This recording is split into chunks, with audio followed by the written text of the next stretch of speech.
Good morning, everybody. This is the regularly scheduled meeting, Board of Fire Commissioners. Date is Tuesday, July 16th, 2019, and it's 9 a.m. Roll call. Let the record reflect Commissioners Ibarra, Glazier, Ninberg, Jara, Woods Gray are present, and we have a quorum, Madam President. Thank you. Flag salute. Please stand. Right hand over your heart. Ready to begin. I pledge allegiance to the flag of the United States of America and to the republic for which it stands, one nation, under God, indivisible, with liberty and justice for all. Please join me in a moment of silence in honor of past and present members of the Los Angeles Fire Department who devoted their lives to the protection of our community. Thank you. Thank you. So we begin with Commissioner comments.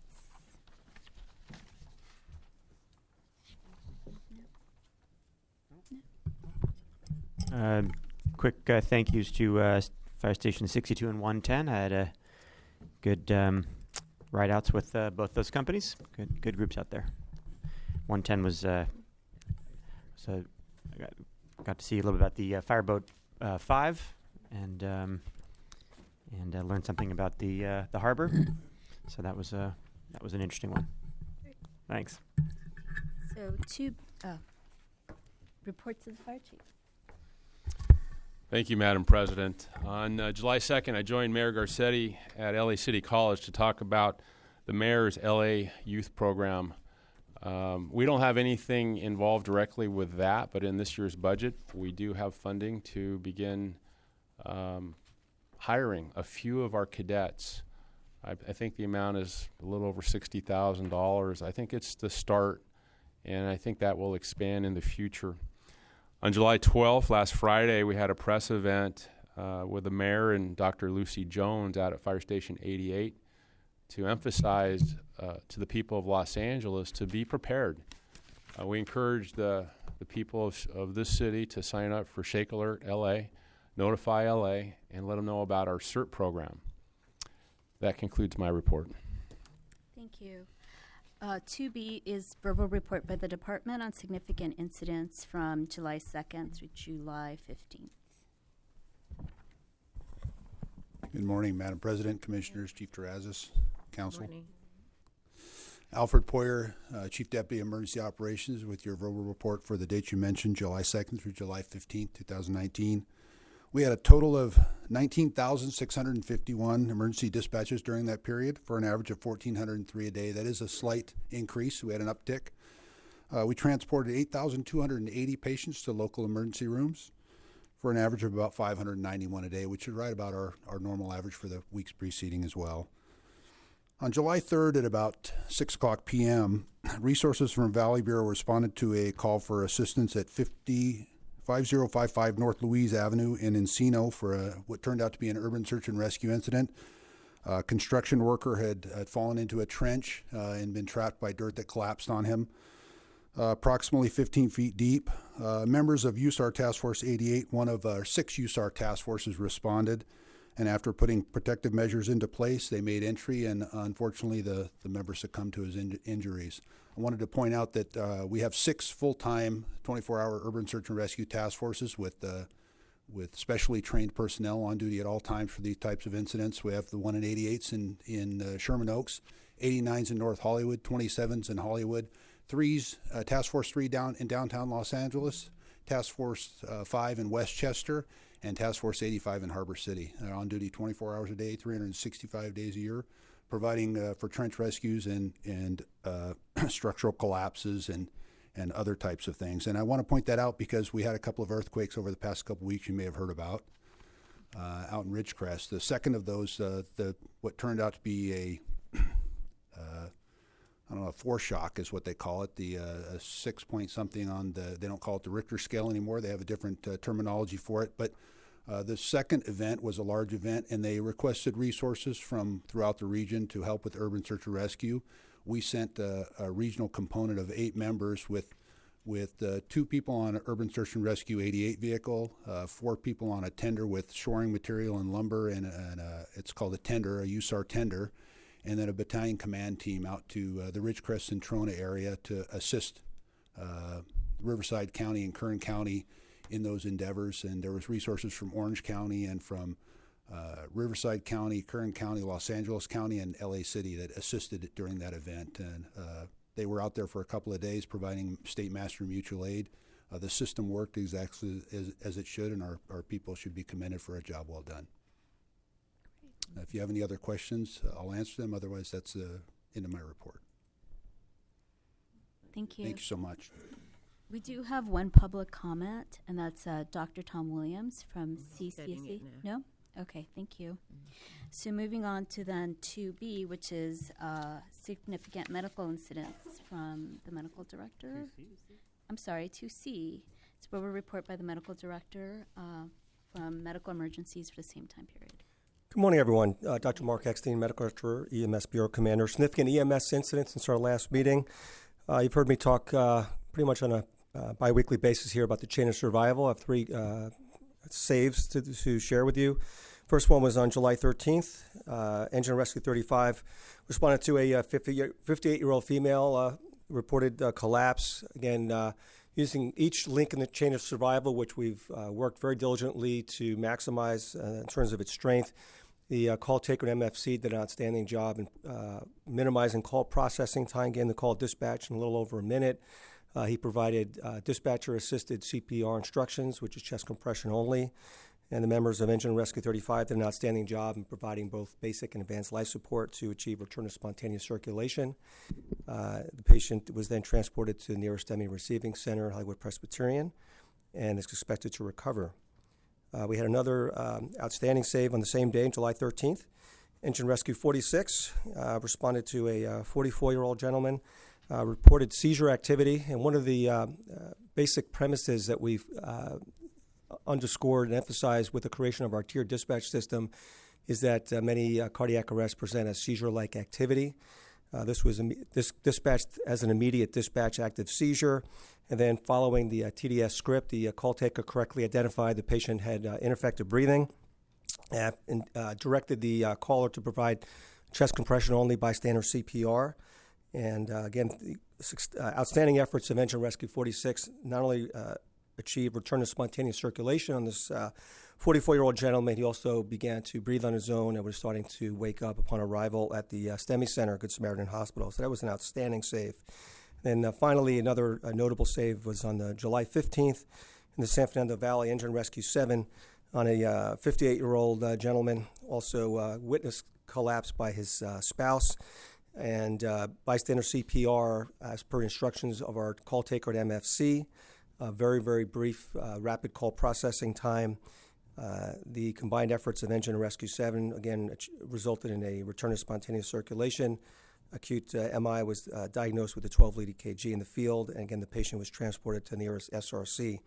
These are just three examples of outstanding saves due to very strong links in each aspect of the chain of survival that we're constantly identifying and analyzing to strengthen each part of the city. We're working to identify where we have the lowest rates of bystander CPR so we could work with our community risk reduction and other stakeholders external to the department to direct community efforts to improve bystander CPR. And also we're constantly refining our tier dispatch system to further reduce call processing time and improve dispatch-assisted CPR. Also like to mention how incredibly well our dispatchers are performing at MFC using TDS. In the previous system, going back around 2012, we reported data that our call takers at that time were only identifying 1 out of every 3 cardiac arrests, which sounds counterintuitive, but most of these patients have agonal breathing or seizure-like activity, which to a bystander, it's difficult to discern that they indeed are pulseless and usually a VFib or shockable rhythm. We review 100% of our workable arrests, not just from the field side, but from the dispatch side, reviewing the audios and dispatcher compliance with feedback loop. And I'm very pleased to say that our compliance with our call takers recognizing workable cardiac arrests have been consistently above 95%, which is truly remarkable and is resulting in many lives saved. In a future report, I'll be presenting our actual cardiac arrest survival rates. We're just finalizing that data collection now, but the improvement in survival rates from previous reported data is truly remarkable. And that concludes my report. Thank you. Thank you. And we don't have any presentations today, I think. So, moving on to the consent agenda items, 4A is going to be continued, correct? Okay, yes. So, and does anybody want to call any of the consent agenda items special? I'm thinking, Ms. Woods Gray, did you want to hear 4B? Did I write that D? Okay, I guess I was trying to remember if a while back did I make a request for a think it change, was but I after- couldn't. I've been so I busy. heard you made it after it was finalized. So I'm wondering, but 4A is going to be continued. So did you want to hear 4B, which is report by the department on the paramedic educational services agreement? Yes. Okay, all right. One of the reasons is that seems when we're making recommendations and doing more than to file and receive, I'd Okay. like to hear the report. All right. Okay, so let's move on the rest of them. So Sure. for Move items 4C and 4D to adopt the recommendations. Second. all in favor? Right. So then, and 4A is going to be continued. And then, so let's hear 4B, which is the report by the BFC 19069, the report by the department on the paramedic educational services agreement with the regents of the UC Regents, UCLA Center for Pre-Hospital Care.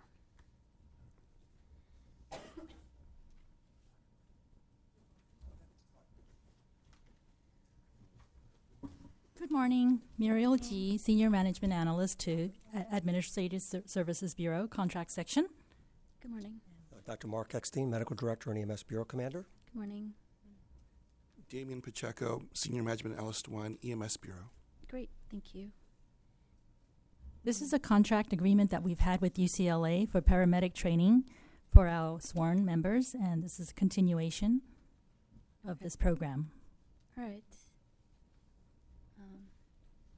We wanted to speak to B. Yeah, so Ms. Woods Gray, did you have questions about No, I just wanted to hear the presentation Okay. as to what it really is and what we're doing. And I hear that it's a renewal, so we've been doing this. And I think I've met some of the people from UCLA who are working with this particular program. Yeah, I can, Commissioner, I can give you, I'm happy to give a brief overview. So we've had a outstanding partnership with UCLA for about 10 years, as tough as that is as a Trojan to say. There are three paramedic schools in the county, and we felt that UCLA Paramedic School actually provided the highest level of educational training for our members. They have a dedicated staff of instructors. They have trained administrators and medical direction, and we felt the other schools did not have that consistency or level of expertise. So we switched from Paramedic Training Institute, I believe in 2008, to UCLA Center for Pre-Hospital Studies and the Paramedic School. It's been an outstanding collaboration. I think it's the proverbial example of a get what you pay for.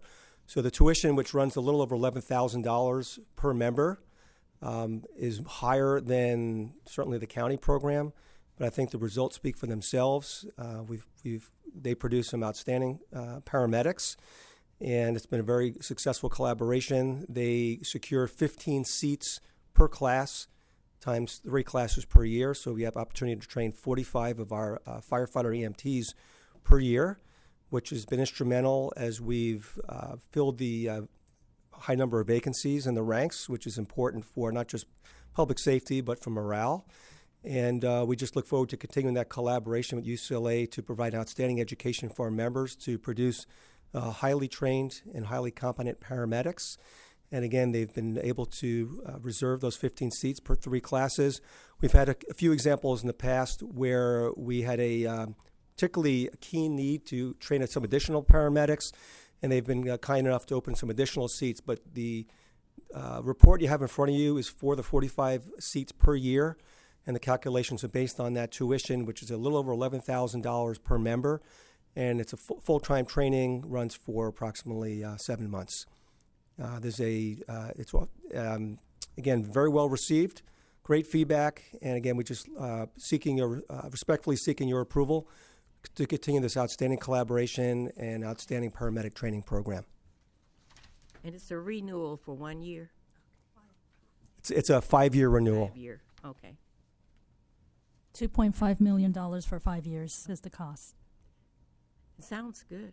I mean, it's a program we need more. We have always needed more paramedics, and so this will help us to function better if we can train more. So I support the idea.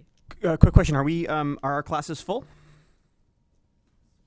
Yes. Yes. There's been a combined effort from the fire chief on down through the chain of command to have our particularly younger members go to paramedic school, and those recruiting efforts have been successful. So we've been able to fill all the seats. That's correct.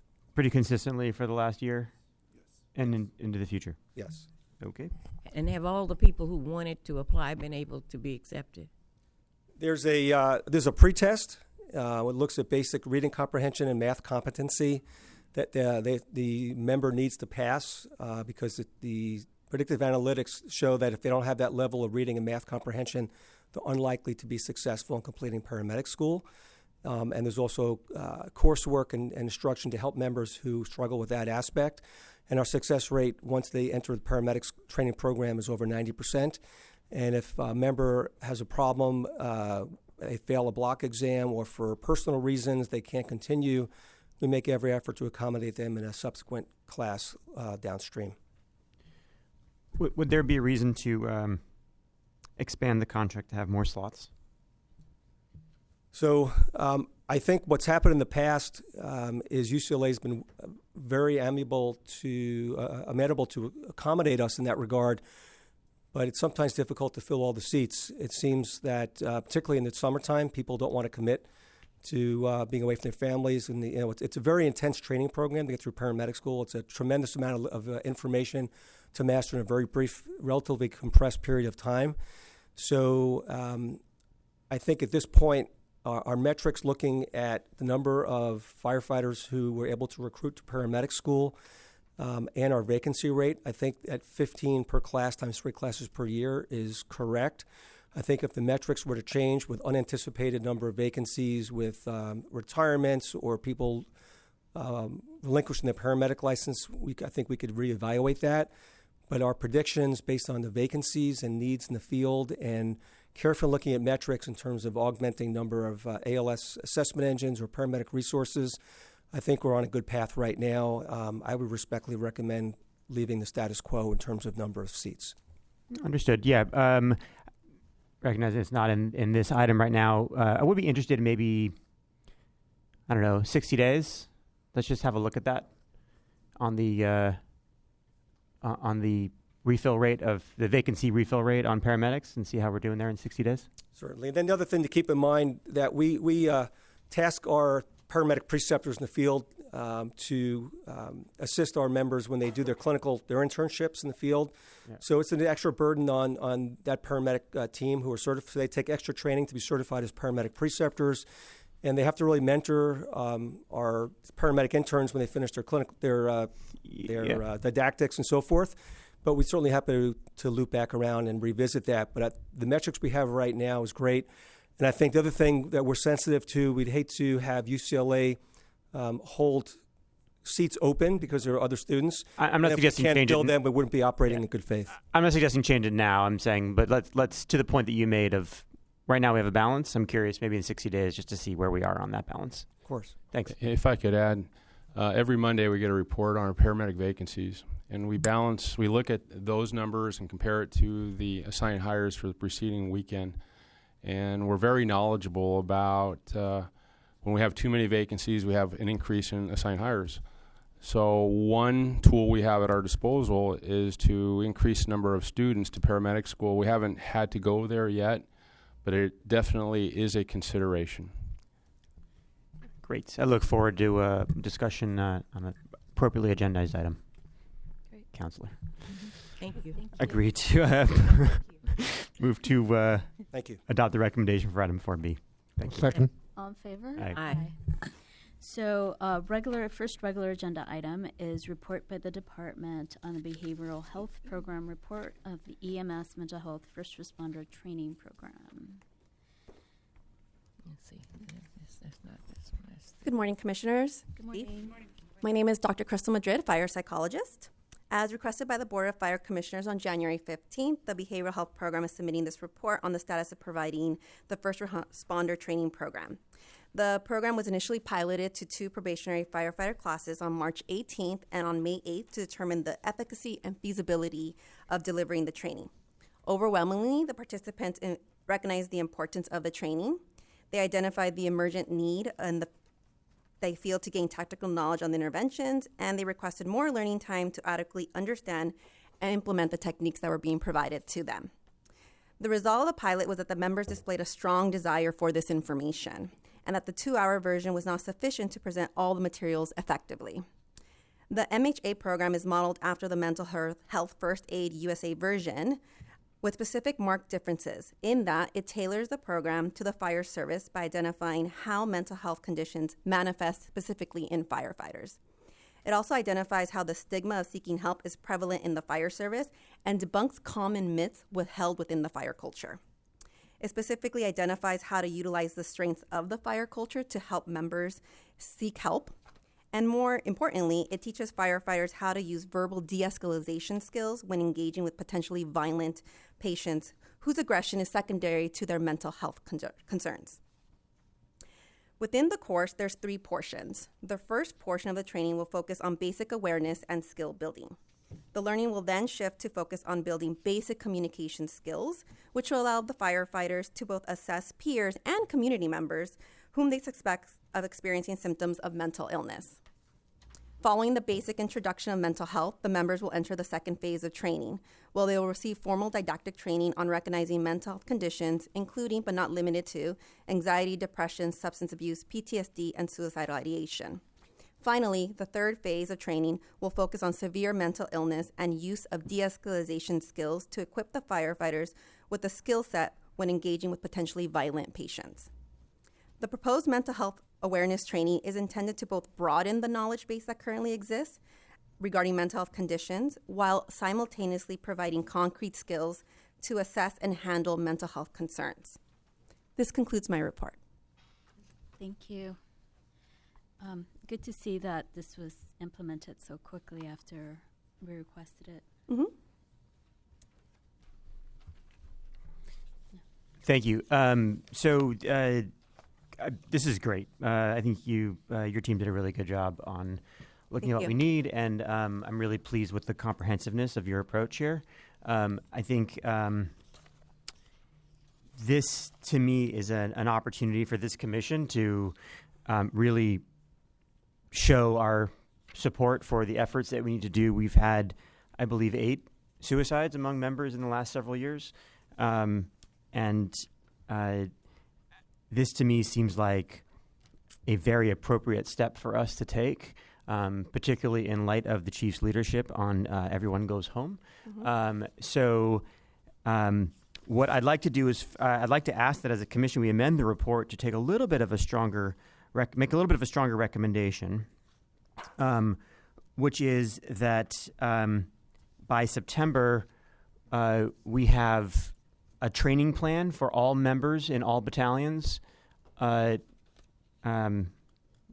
sworn members, battalions or not, to be trained within 18 months on the 8-hour training, and that be an 8-hour live training, and that so by September we get a schedule of what that will look like, with the expectation that the training would start in Q4 of this calendar year. And on what date? Or So I wanted to see the schedule by the first meeting in September, let's say, and then with the expectation that that schedule would have a start to training within Q4 of this calendar year. I'm also interested in this is for all sworn members. As far as the drill tower goes, tell me a little bit more about your experience in delivering this in the tower, and does the 8-hour recommendation apply there as well? It does, because what we have found with probationary firefighters is that there's a different level of need that they are experiencing. In particular, what we would want to gear towards them would be to focus on psychological resilience, not only for the job that they're undertaking, but this new fire culture that they are being awarded into. Specifically, we really want to focus on stress inoculation and how to manage that within the tower, as well as take those skills needed, and then we would build upon that within the mental health awareness program. Additionally, we want to provide some brief experiences on how to tackle anxiety and depression and suicidal ideation, so they have practical skills to utilize in the moment. Often what we find is that they, rightfully so, are so inundated with so much information and so much time is being impacted by the training that they may not have the ability to seek out the help that they need in the moment. So let's give them the skills so that they have it. They have something in their toolbox to utilize. So they present a different area that we need to really focus on. So what I think I hear you saying is that there's a need for an adapted version Yes. of this curriculum, Yes. specifically for the tower. Right. Does that exist yet at this point?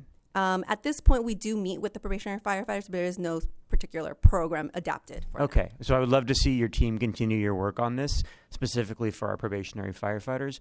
So I'd like to add an additional recommendation here that by prior to the start of the next drill tower class, which I believe is November, that you have an adapted curriculum that is developed for our drill tower, and that further the recommendation is that we have 8 hours set aside for this training for all drill towers starting with our next full class, which begins in November. Would that be implemented as an 8 hour straight, or how would you recommend that, based on your experience, how would you recommend that be implemented? Well, with regards to the actual implementation, that kind of goes beyond where I can speak to, but with regards to the information, it should be presented within 4 blocks of time. 4 blocks, so 4 2-hour blocks? It could either be 4 2-hour blocks or 2 4-hour blocks. 2 4-hour blocks. Okay. I think given my experience with, it's up to you. I think from an adult learning standpoint, I think if you're in a 2-hour block, it's a half an hour to sit down and a half an hour to, of a Zipper Symphony at the end where everybody's getting ready to leave. Right. To quote my high school physics teacher. I wonder if you're in that, if you have that 2-hour block, if you really get that full amount of what you need versus the 4-hour. But I will defer to your final recommendation on how that should look. So the final recommendation would be that we have that developed and that be implemented with 8 hours of time in whatever recommended format that you come up with, whether that's 2 4-hour blocks or 4 2-hour blocks or any variation in between there. So how are you doing it now? Or are you? So we're not doing it at this time. We piloted it with the 2-hour block time. A single 2-hour block. And that was with probationaries? Yes, with probationary firefighters. Probationaries. But So post-drill tower. Oh, post-drill tower. Okay. the discussion the commissioner has started here is it answers some of my questions because I didn't know it was recruits, probationary, or if the firefighters who are already in the department were all going to be exposed to the information. The report is really good, and your outline here is excellent as far as what I think we need to be seeing, our members need to see.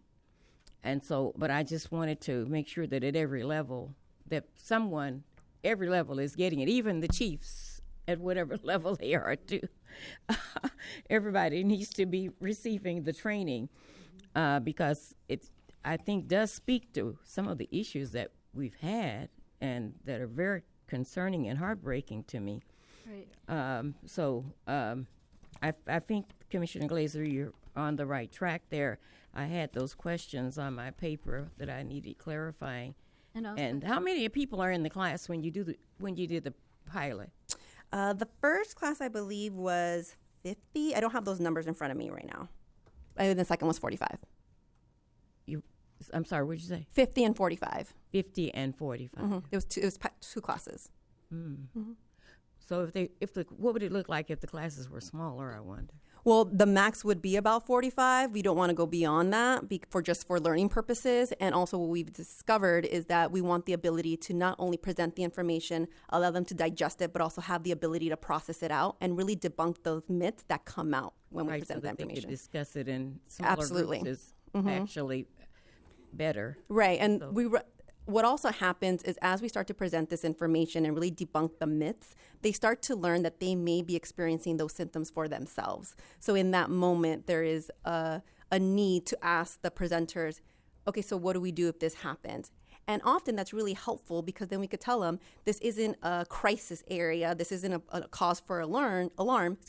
This is an area that we just need to dedicate more time to. So it's able for having a presenters be that and to do that helps alleviate the stress that maybe this class may bring up as well. And I was really happy with the goal 3 because it talks about colleagues dealing with the mental health conditions in their colleagues. Yes. I think that's really an real important issue for me.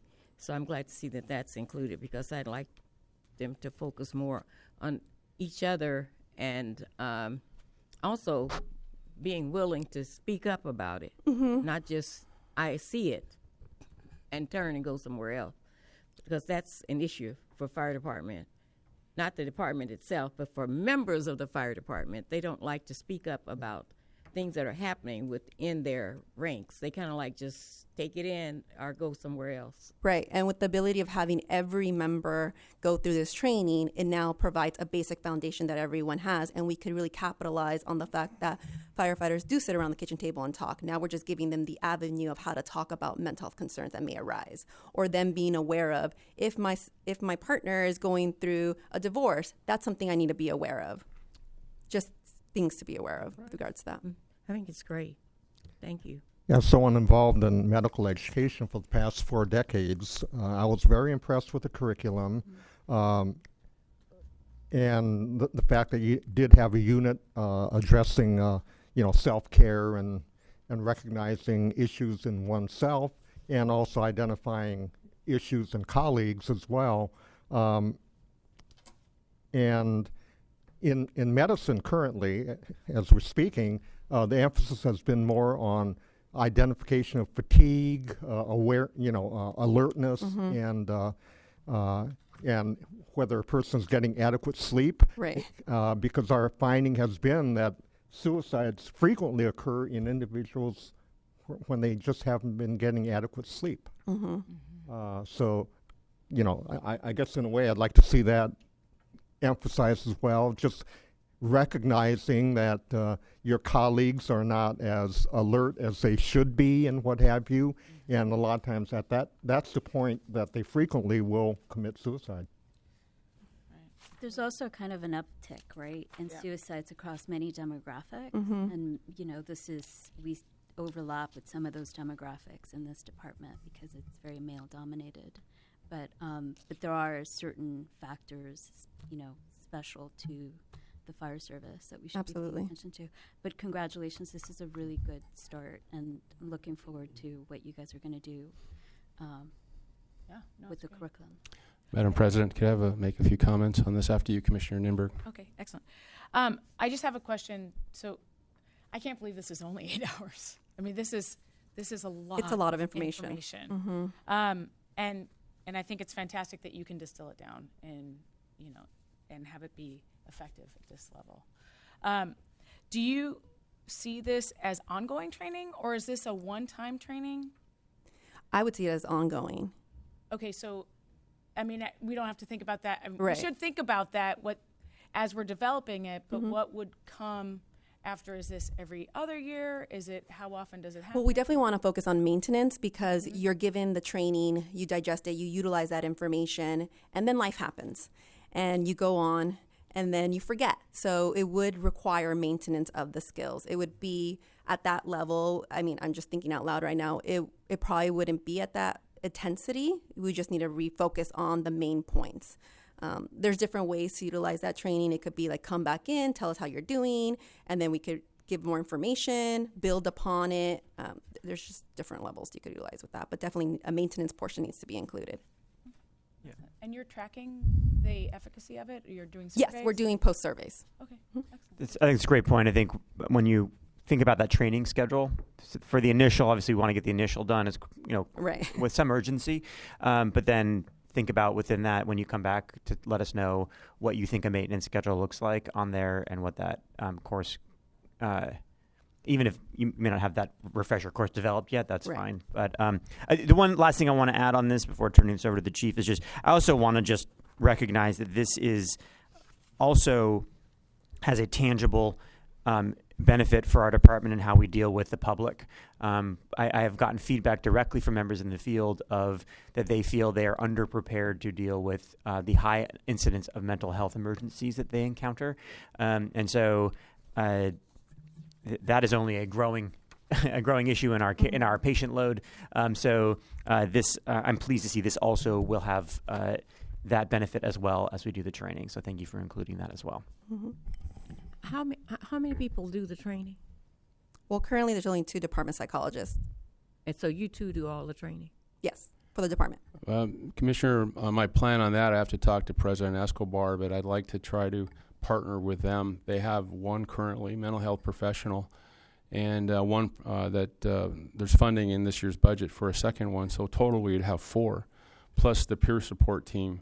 So I think that's going to be factored into our scheduling. How can we maximize those 4 people with peer support to expedite the training?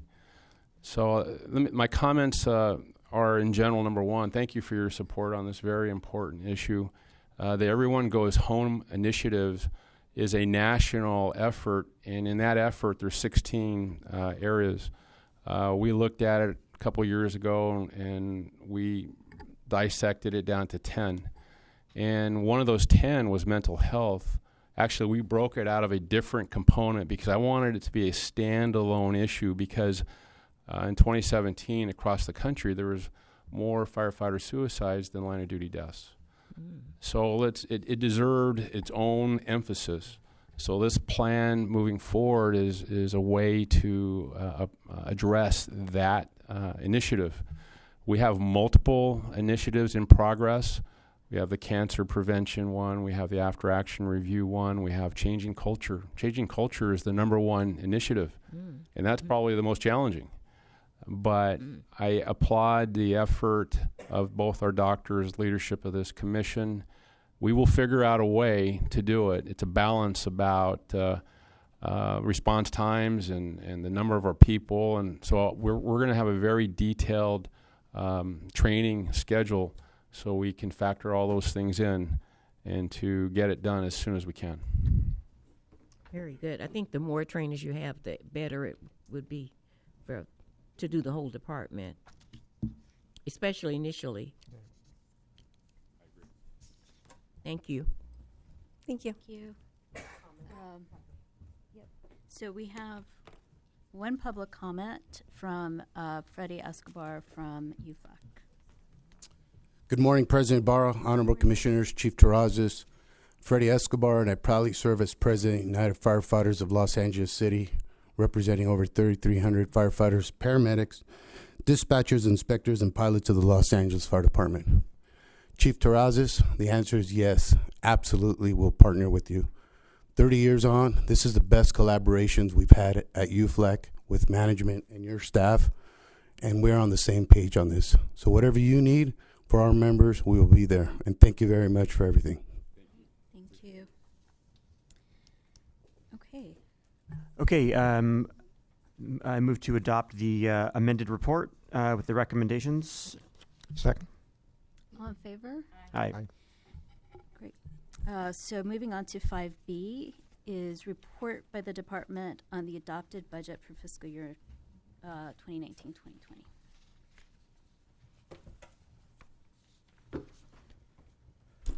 Good morning.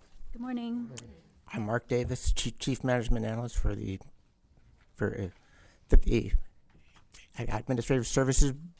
Administrative Services Bureau. The item you have here is the 2019-20, the adopted fire department the budget, which began about 2 weeks ago. The budget is for 91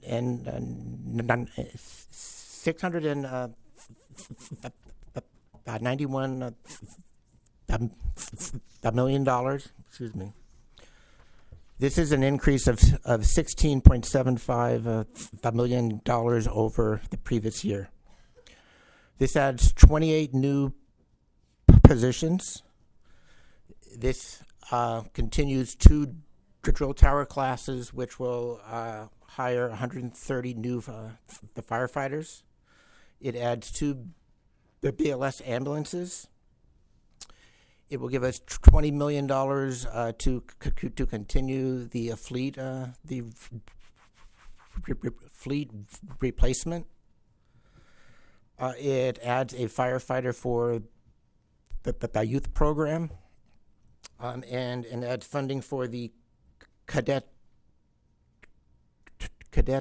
firefighter program that the chief spoke of just a short bit ago.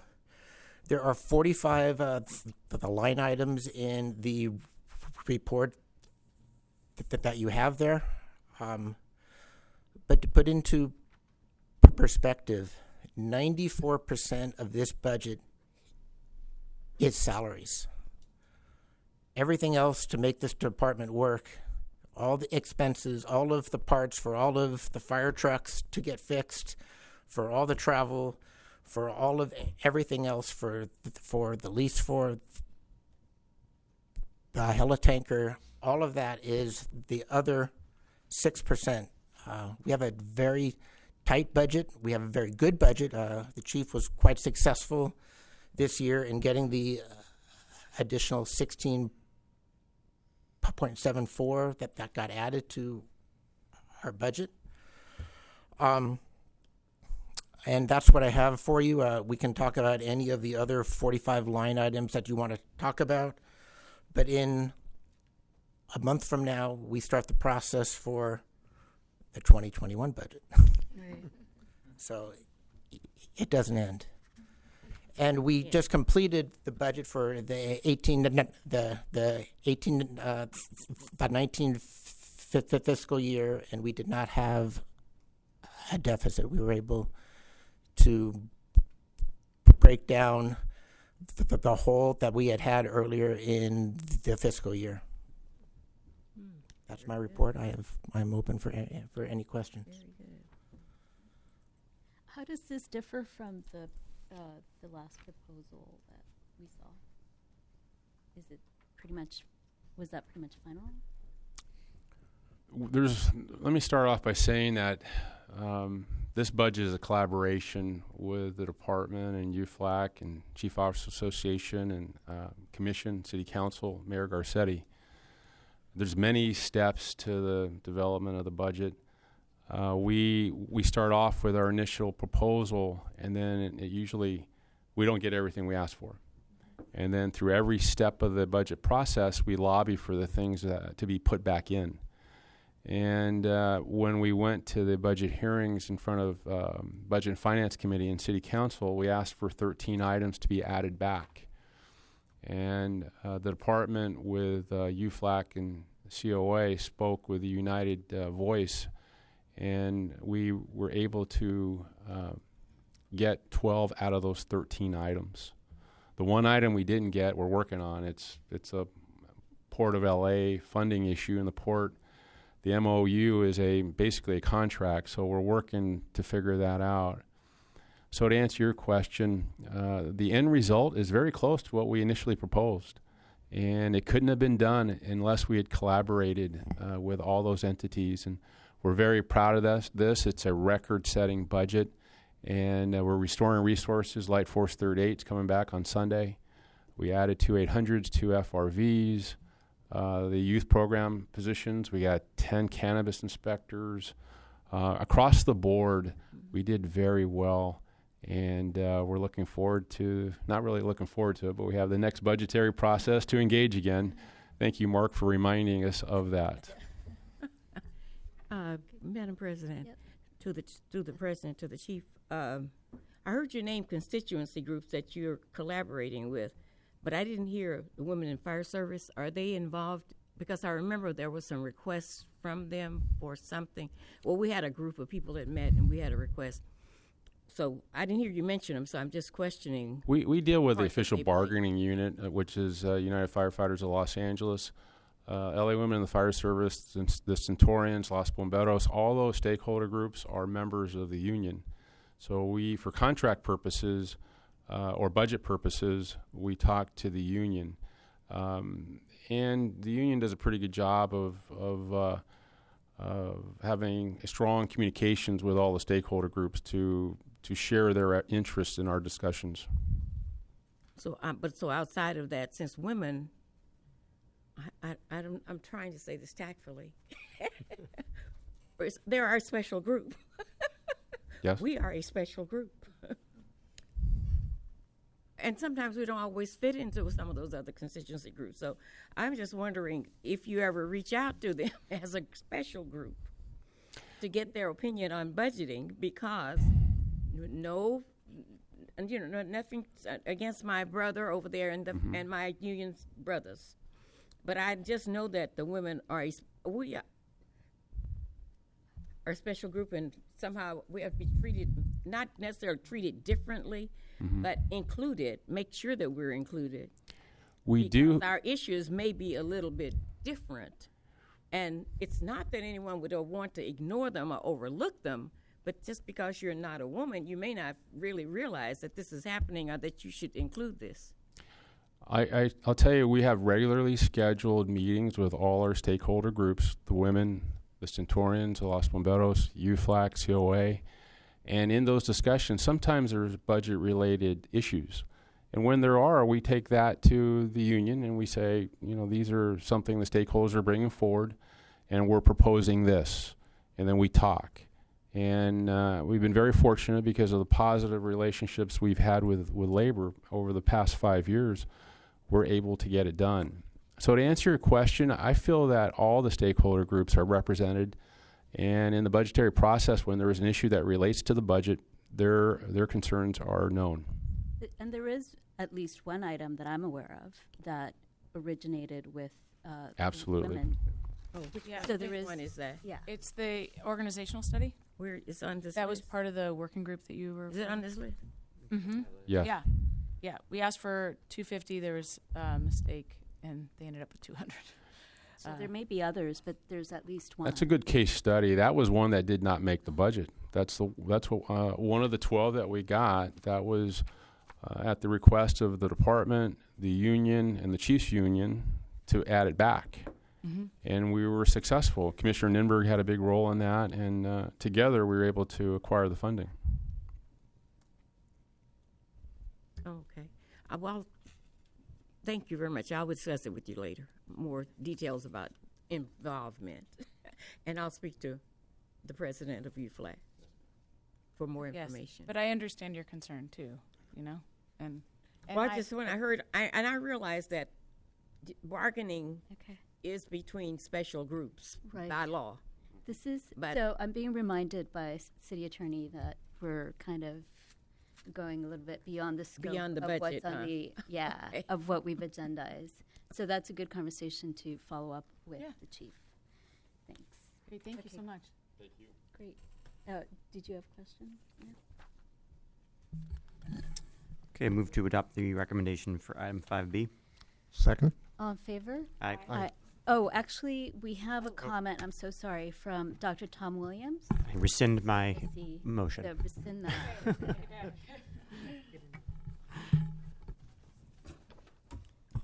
We get used to it. We're the public. A special group, Citizens Coalition for a Safe Community. There's 2 items in your budget. Brush clearance, brush prevention. I have 11 acres of now about 6 foot high dead grass and tumbleweeds. And I live at the top of a ridge of over 300 foot elevation. So we have quite a bit of concern because it's now almost the end of July and it's not been cleared at all. And this is Brush Fire Awareness Month. What are you doing? brush clearance. We're going to submit a list of properties next month of major important fire risks to Northeast LA and at least one canyon in the Malibu Hills. So we're kind of interested in how this would affect the budget. You need to get the brush cleared by at least June the 1st. And if they don't do it, you have contractors, 2 weeks. Hey, get more contractors, get more people, get more money from the owners of the properties that are putting us at risk. We're quite concerned about that. There's also a matter that this weekend we're going to have a little meeting over in Marina del Rey as to what happens when you have an oil well blowout or spill or fire, because we have them right next door to residential units. So we're quite concerned about the coordination between the Commission and the Office of Oil and Gas Administration in the Department of Public Works. Thank you. Thank you so much. And we have one more from Freddie Escobar from UFLAC.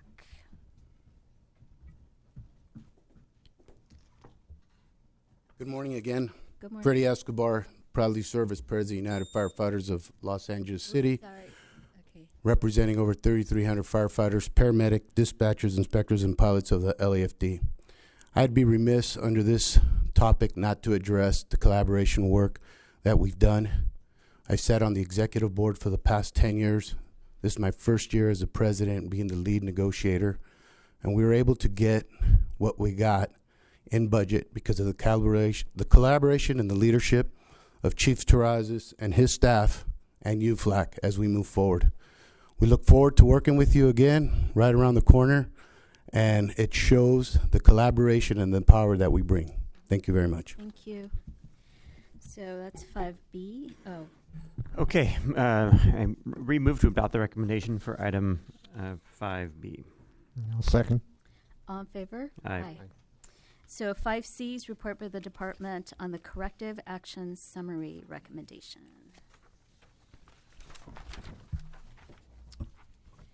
Good morning. Good morning. President Ybarra, Commissioners, Chief Terrazas, City Attorney Visalia.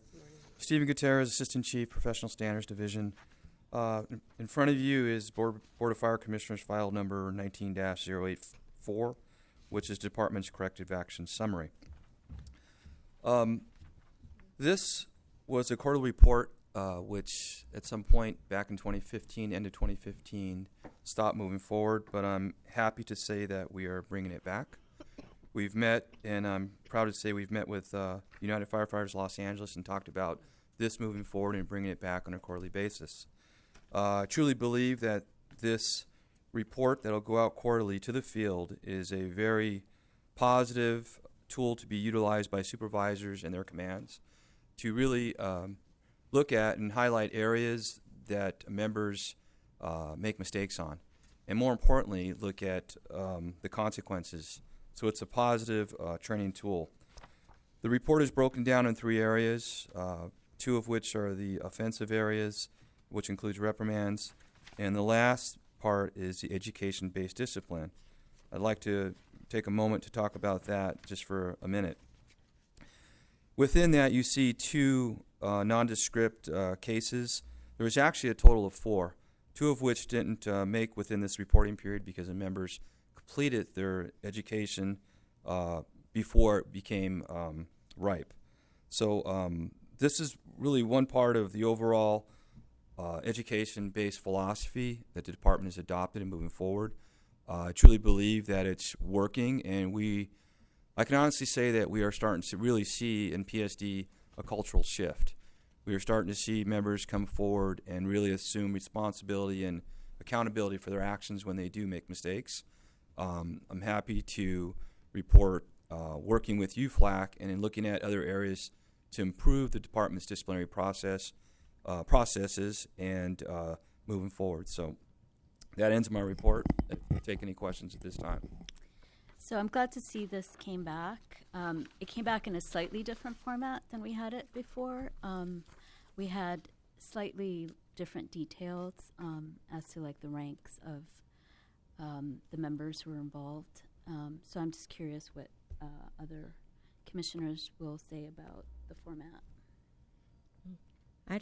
I'm happy to see it come back too, me too. because I remember that we had it and then it disappeared. I had a question, and I like the president said, I noticed the format is different, but it actually looks better, I think, more readable or something. For instance, in the offenses, Yes. the non-officer, when the person, the previous discipline, they had 3 reprimands. So what's next? Is that the last? They had 3 each time they had an offense. They were reprimanded. And it's the DUI. A DUI. Okay. It's the second Second one. one. Not, under our offense. Chief Gutierrez, if I may, that may be in different categories, so they don't always are not sequential. If it were in the same category, it would be progressive discipline. So the next time it occurred, it would be a more strict response in terms of discipline and suspensions. Oh, okay. Right, So the 3 the reprimands may not have been for the DUI that I'm looking at. Correct. That's the total package, personnel file. Would it be if there's more than one? Could we probably know what the others were, or to some degree? So you're not thinking that they had 3 reprimands for DUI, because reprimand wouldn't probably work if you've had a DUI twice. If you look under offense, it does say first offense, and it would be a second offense if they did it a second time. So we do track it that way for DUIs. Right. And if I could take a minute to state that these are all predicated by the adopted disciplinary guidelines, which lays out just about every offense that a member can be involved in. And it's actually broken down by first offense, second offense, and subsequent to that. So each and one of these cases that are identified here actually have gone through the matrix of the disciplinary guidelines and then appropriately adjudicated. And then the outcome is what you see in front of you. Okay. My other question is on when the penalty is 4 working days plus whatever, but the 4 working days is my concern. Do they actually lose pay time for those 4 working days? Or are they able to come on and work overtime in other slots or on other platoons, or somehow make up the 4 days? Or do they actually end up losing 4 days? They lose the 4 days, and those days run consistent, and those are days that they are not at their work assignment. So, but are they able to come back and work other assignments? Following, not during the suspension time. Once the suspension time is served, they're able to come back and work like any other member. Okay. That's good. Thank you. I'm happy to see the report back. Can they take vacation days during those suspensions? No. They're just 4 days. They cannot work. They cannot draw any pay of any kind. Correct.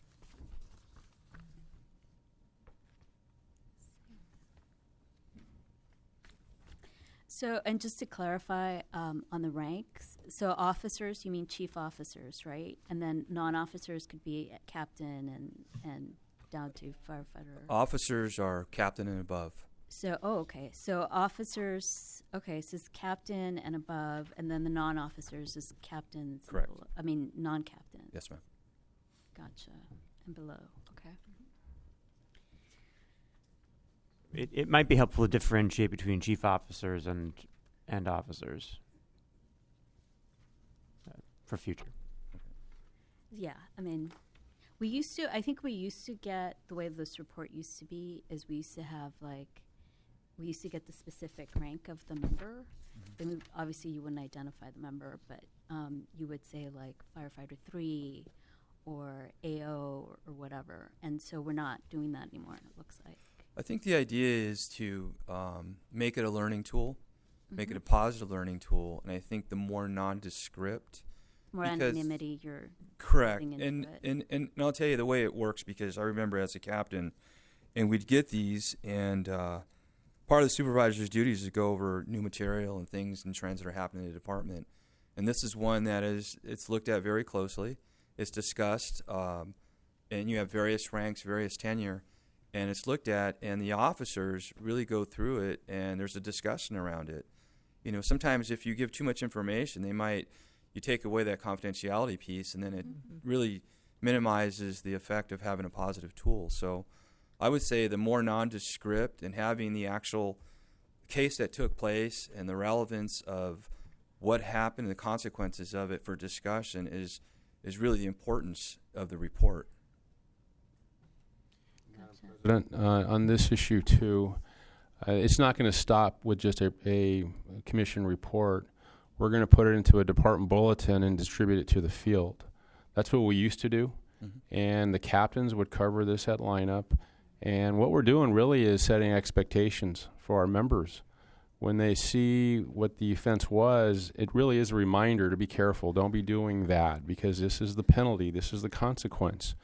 And for whatever reason, we got away from that. And now we're bringing it back. And it's going to go all the way back to each fire station. So once or twice a year, we will have a department bulletin with the cumulative disciplinary actions on all the members during that time frame. That's good. Thank you. Okay. Adopt the move. Sorry. Oh, sorry. That's Comment? right. We have another comment from Freddie Escobar from UFOC. Thank you. Good morning again. Good morning. Good morning. Freddie Escobar, President of United Firefighters of Los Angeles City. UFLAC fully supports the use of the corrective action summary report because we believe there should be transparency and accountability in activities that involve disputes, penalties, or reprimands that impact our members. UFLAC also understands that certain disclosures are necessary to protect our members and promote a fair and judicious workplace. We would ask that the names of the members continue to be redacted from the reports to provide an appropriate level of anonymity to the parties involved. Secondly, we request that UFLAC receive the reports on a monthly basis, along with the fire chief and his staff, so that we can review any corrective actions before they are made public. Being a firefighter comes with the expectation that our members should perform and meet the highest standard. UFLAC is proud of its members and supports the fire department efforts to accurately report violations and activities that keep to our high expectations. UFLAC thanks you, Chief Gutierrez, on the collaboration where we're at today with also the educational base discipline, and we look forward to making PSD and working with UFLAC better. Thank you very much. Thank you. So now we can vote on this. Okay, move to adopt the recommendation for item 5C. Second. All in favor? Aye. Aye. Thank you. So we have one public comment, and that's from Dr. Tom Williams, CCSE, LA 32.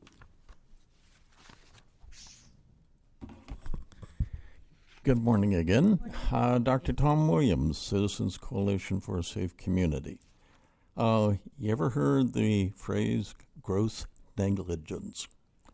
We have situations in the brush clearance in Northeast LA. It's supposed to be not more than 3 inches of flammable, combustible material and 1/3 the height of any bush, up to 18 feet.